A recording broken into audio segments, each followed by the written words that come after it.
We hear a lot about the incredible potential of AI, right? But what about the other side of the coin? Well, what we're going to do here is dive into a landmark 2018 report where a bunch of experts from places like Oxford, Cambridge, and OpenAI asked a really critical question. What happens when artificial intelligence is used for malicious ends? And this quote right here, it really hits on a massive blind spot. For years, the whole conversation was about all the good stuff AI could do, curing diseases, solving these incredibly complex problems.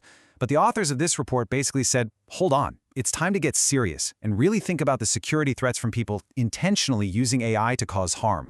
So here's the fundamental tension of this whole discussion. AI is an unbelievably powerful tool. But just like any tool, whether it's a hammer or nuclear fission, it's not good or bad on its own. Its power can be used for amazing benefits or for immense harm. It is the classic double-edged sword. And this gets us to a really important idea: dual-use technology. It just means that the very same research that helps us can also create new ways to hurt us. Think about it. An AI that can spot a tumor in a medical scan, it's using similar technology to one that could spot a target for an autonomous weapon. You can't just invent the good AI and forget about the rest. They're two sides of the very same coin. Here is a perfect example of that dual-use idea in action.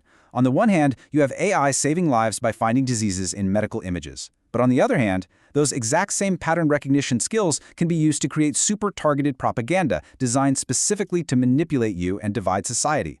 The underlying tech? It's pretty much identical. Okay, so this is where things get really serious. The report argues that AI doesn't just create a few new isolated threats. No, it fundamentally changes the entire security landscape. It's not just like adding a new weapon to the arsenal. It's like inventing a whole new kind of warfare, completely rewriting the rules for both the attackers and the defenders. And if you want to get a sense of just how fast this is all happening, just look at this. This timeline shows AI-generated faces.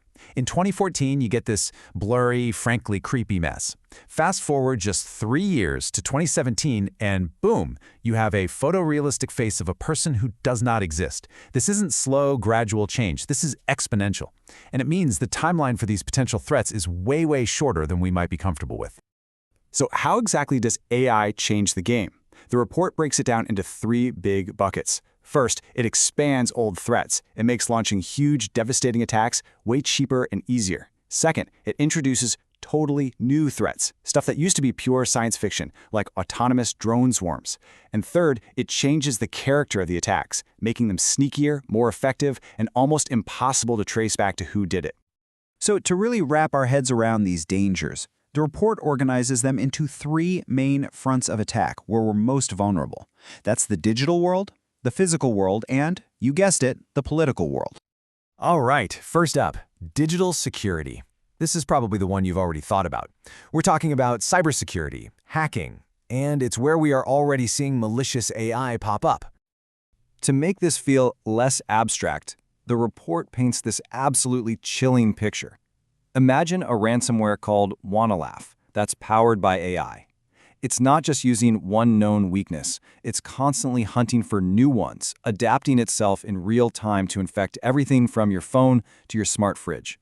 It becomes this automated, evolving digital plague that no human cybersecurity team could ever hope to keep up with.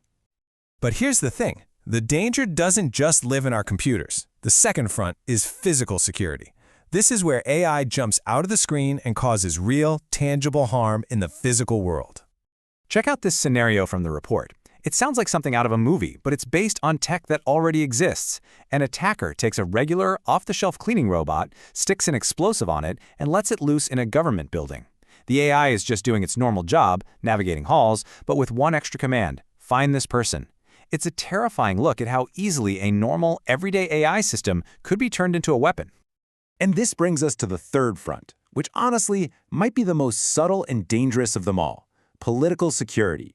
This isn't about blowing things up. It's about attacking the very foundations of trust and shared reality that hold our societies together.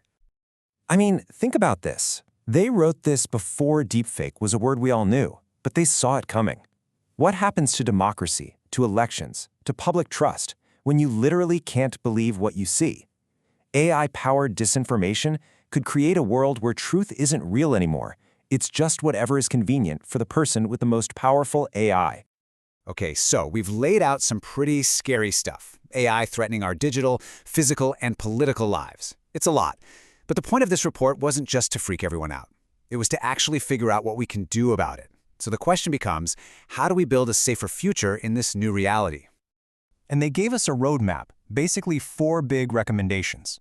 1, the people making policy and the people building the tech have to start talking to each other. 2, AI researchers themselves have to take this dual-use problem seriously from day one. 3, we need to learn lessons from older fields like cybersecurity that have been dealing with this kind of thing for a while. And 4, this conversation has to get bigger. We need ethicists, social scientists, and regular people involved. This can't just be a tech-only discussion. And really, it all boils down to this one huge question. The technology is going to get more powerful, that's a given. The real test is whether we, as people, as a society, can grow the wisdom and the foresight to handle that power responsibly. Because when you get right down to it, the biggest challenge of AI isn't technical at all. It's human.